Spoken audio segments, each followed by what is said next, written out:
সুপ্রিয় শিক্ষার্থী বন্ধুরা, আসসালামু আলাইকুম। সুলতান ম্যাথ জোন এর পক্ষ থেকে ষষ্ঠ শ্রেণীর শিক্ষার্থী বন্ধুদের গণিত ক্লাসে স্বাগত।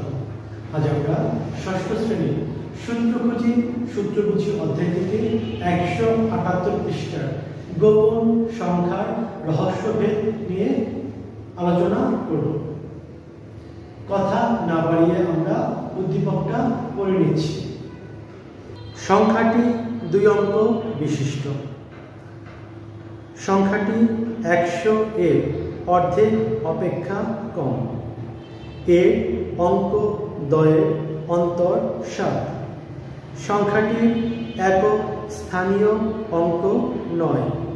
এটি একটি মৌলিক সংখ্যা। আমরা শর্তগুলো মিলিয়ে নিচ্ছি। সংখ্যাটি 2 অঙ্ক বিশিষ্ট, অতএব সংখ্যাটি 10 থেকে 99 এর মধ্যে অবস্থিত।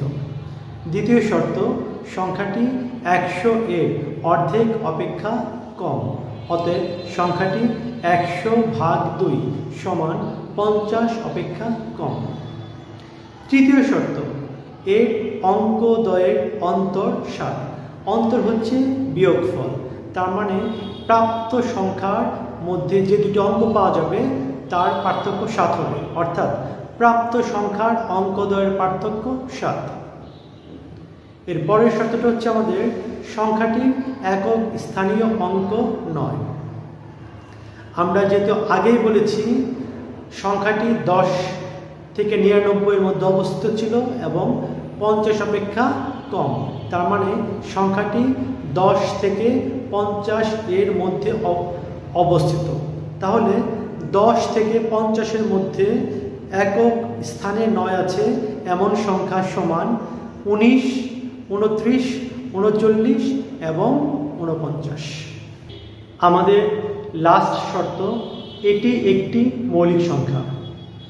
তার মানে আমাদের 19, 29 এবং 39 ও 49 যে আমাদের সংখ্যা ছিল, এর মধ্যে 19 এবং 29 সংখ্যাটি মৌলিক সংখ্যা, কারণ এই দুইটি সংখ্যার শুধুমাত্র 2টি করে উৎপাদক আছে। আমরা জানি যে সংখ্যার 2টি মাত্র উৎপাদক থাকে তাকে মৌলিক সংখ্যা বলে, অর্থাৎ 19কে 19 এবং 1 দ্বারা ভাগ যায় এবং 29কেও 1 এবং 29 দ্বারা ভাগ যায়।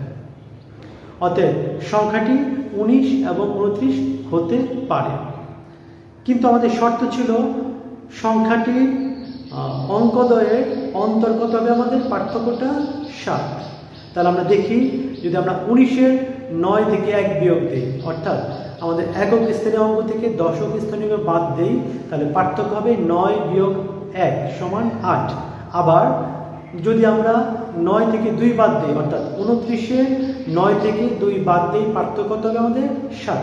তাহলে সবগুলা শর্ত মেনে আমাদের সংখ্যাটি দাঁড়াচ্ছে 29। তাহলে আমরা বলতে পারি আমাদের গোপন সংখ্যাটি 29। সকলকে ধন্যবাদ। আসসালামু আলাইকুম।